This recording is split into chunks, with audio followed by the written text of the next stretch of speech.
നമ്മൾ ഈ നാട്ടിലെ ചെറിയ വാർത്തകളെല്ലാം കണ്ടുകൊണ്ടിരിക്കും. പക്ഷേ നമ്മുടെ രാജ്യത്തിൻ്റെ സുരക്ഷ ഉറപ്പാക്കാൻ വേണ്ടി ചെയ്തുകൊണ്ടിരിക്കുന്ന വലിയ കാര്യങ്ങളെക്കുറിച്ച് നമ്മളാരും അറിയുന്നില്ല. നമുക്കറിയാം, ഇന്ത്യൻ മഹാസമുദ്രത്തിൽ, അറബിക്കടലിൽ അമേരിക്ക ഉൾപ്പെടെ, ചൈന ഉൾപ്പെടെയുള്ള വലിയ രാജ്യങ്ങൾ, ഇന്ത്യയോട് വലിയ സൗഹൃദമൊന്നുമില്ലാത്ത ചൈനയാണെങ്കിൽ ഇന്ത്യയോട് ശത്രുതയുള്ള രാജ്യം, നമ്മളെ വളഞ്ഞു പിടിക്കാനുള്ള ഒരുപാട് പരിപാടികൾ ചെയ്യുന്നുണ്ട്. അപ്പോൾ നമ്മൾ എന്ത് ചെയ്യുന്നുണ്ട്?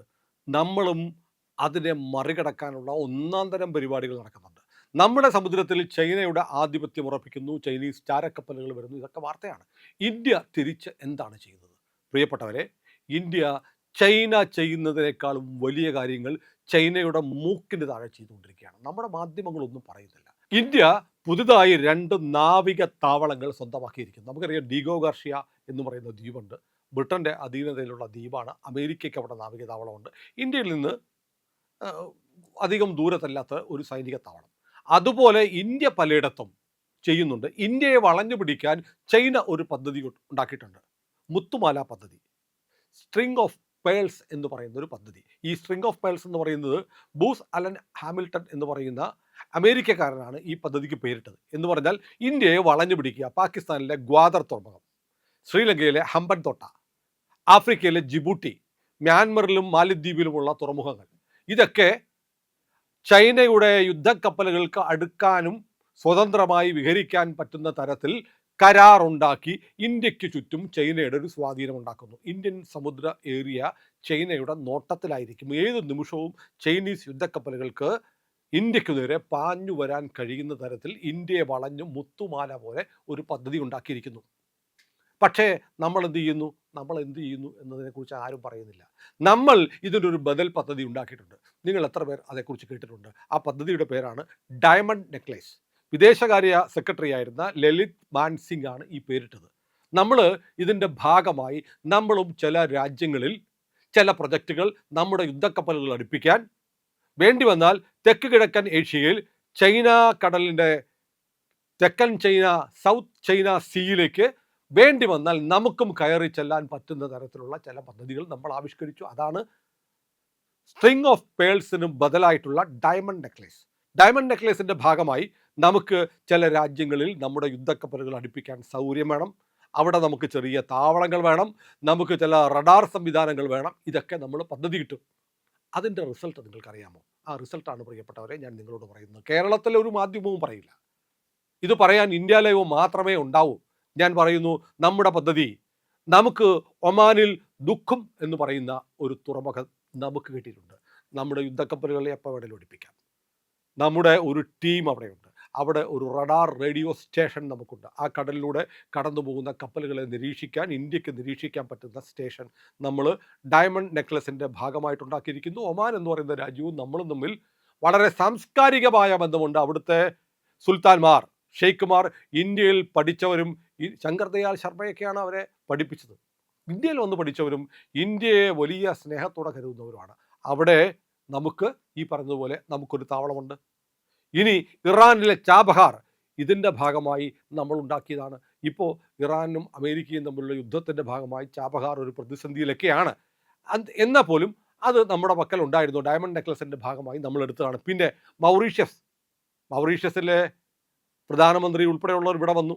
നമ്മുടെ പ്രധാനമന്ത്രി ഈ ചെറിയ ചെറിയ രാജ്യങ്ങൾ സന്ദർശിക്കുന്നു. ചിലരൊക്കെ ചോദിക്കും, ഈ ചെറിയ കൊച്ചു രാജ്യങ്ങളിലൊക്കെ എന്തിനാണ് മോദി പോകുന്നത് എന്ന് ചോദിക്കുന്നുണ്ട്. ലോകം മുഴുവൻ കണ്ടു തീർക്കാമെന്ന് ഈ കാരണവർ തീരുമാനിച്ചിട്ടുണ്ടാവും. പണ്ട് ചായക്കടക്കാരനായതിൻ്റെ കേട് തീർക്കാൻ വേണ്ടി ലോകം മുഴുവൻ കറങ്ങി നടക്കുകയാണ് എന്നൊക്കെ പറഞ്ഞ് പരിഹസിച്ച ഏഭ്യന്മാർ നമ്മുടെ നാട്ടിലുണ്ട്. മൗറീഷ്യസ് ഒരുപക്ഷെ ഇന്ത്യ കഴിഞ്ഞാൽ ഏറ്റവും കൂടുതൽ ഹിന്ദുക്കളുള്ള രാജ്യമാണ് മൗറീഷ്യസ്. ആ മൗറീഷ്യസിലെ അഗാലേഗ എന്ന് പറയുന്ന തുറമുഖം ഇന്ത്യക്കാണ്. ഇന്ത്യയുടെ പ്രവർത്തനങ്ങൾ അവിടെ ഏകോപിപ്പിക്കുന്നു. നമ്മുടെ യുദ്ധക്കപ്പലുകൾക്ക് അവിടെ നങ്കൂരമിടാനും അവിടെ നിന്ന് ഓപ്പറേഷൻസ് നടത്താനും കഴിയും. ഇനി വിയറ്റ്നാമിലെ ദനാക് എന്ന് പറയുന്ന തുറമുഖം ഇന്ത്യൻ നേവിക്ക് ഏതു സാഹചര്യത്തിലും ഉപയോഗിക്കാൻ പറ്റുന്ന തരത്തിലേക്ക് ഓപ്പറേഷൻ ഡയമണ്ട് നെക്ലസിൻ്റെ ഭാഗമായി നമ്മുടെ പ്രധാനമന്ത്രി കരാറുണ്ടാക്കി നമ്മുടെ അധീനതയിലാക്കിയിട്ടുണ്ട്. ഇനി തീർന്നില്ല. അടുത്തിടെയാണ് സീഷെൽസ് എന്ന് പറയുന്ന ചെറിയ രാജ്യത്തിലേക്ക് മോദി പോയപ്പോൾ അവിടെ കുറേ സമ്മാനങ്ങളും കൊടുത്തു. സീഷെൽസ് രാജ്യത്തിന് കടലിൽ പട്രോളിംഗ് നടത്താനുള്ള പട്രോൾ ബോട്ടുകൾ നമ്മൾ കൊടുത്തു. പകരം എന്താണെന്നറിയോ നമ്മളവിടെ ചെയ്തത്?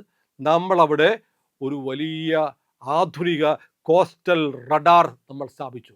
ആ മേഖലയിലുള്ള കടലിലൂടെ കടന്നു പോകുന്ന എല്ലാ യാനങ്ങളെയും നിരീക്ഷിക്കാൻ, ഇന്ത്യക്ക് കൃത്യമായി വിവരങ്ങൾ അറിയാൻ നമ്മുടെ കണ്ണും കാതുമായിട്ട് നമ്മൾ ഏറ്റവും ആധുനികമായ സൈനിക റഡാർ സംവിധാനം സീഷെൽസിൽ സ്ഥാപിച്ചു.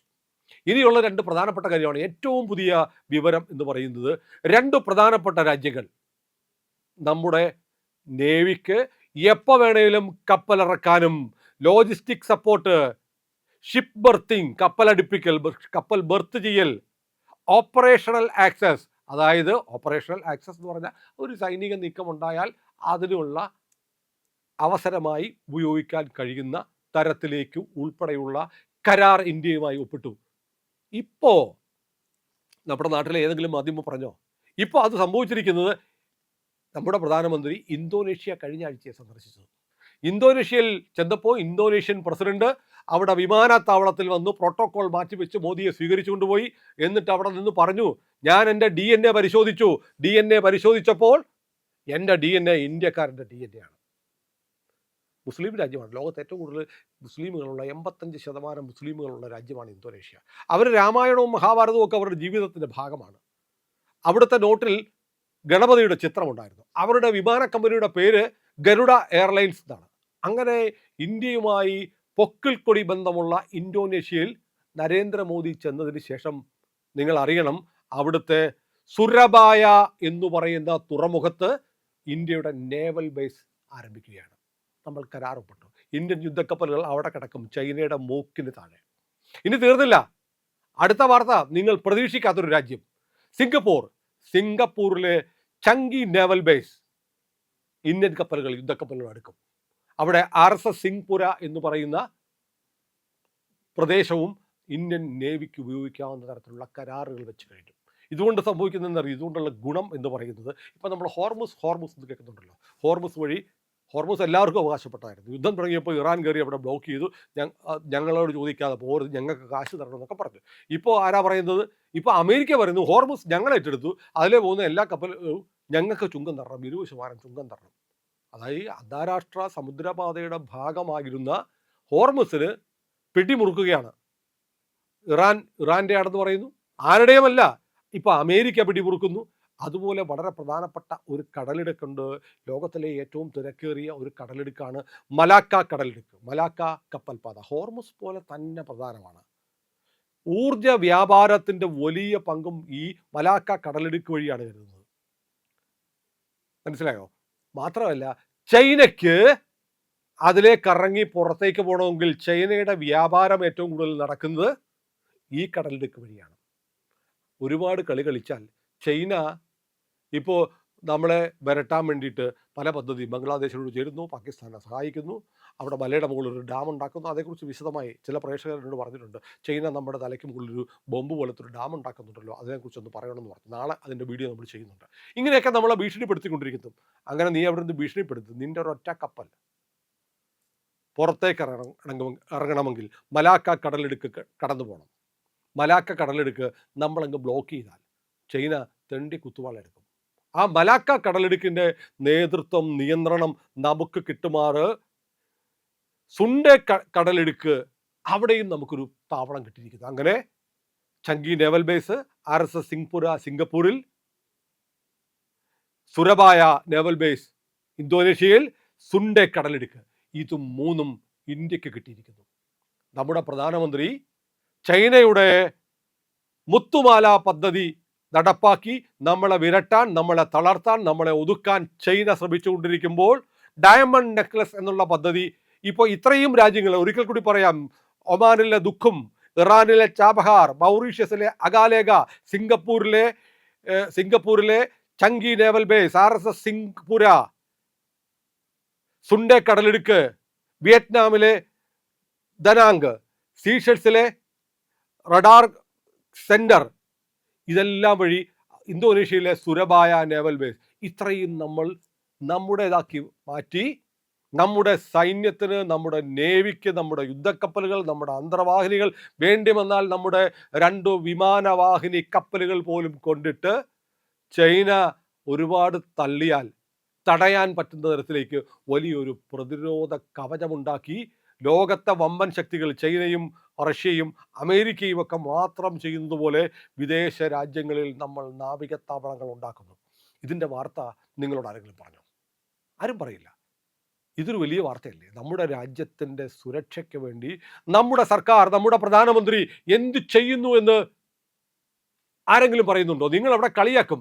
ഓസ്ട്രേലിയ പോയപ്പോൾ അവിടെ 10 പേരോ 100 പേര് വന്നിട്ട് കൂകി വിളിച്ച് ഗോ മോദി ഗോ ഹോം എന്ന് പറഞ്ഞ് ജാഥ നടത്തിയിരുന്നു. ഇവിടെ ട്രംപ് വന്നപ്പോൾ ഇവിടുത്തെ ഊളന്മാർ നടത്തിയില്ലേ?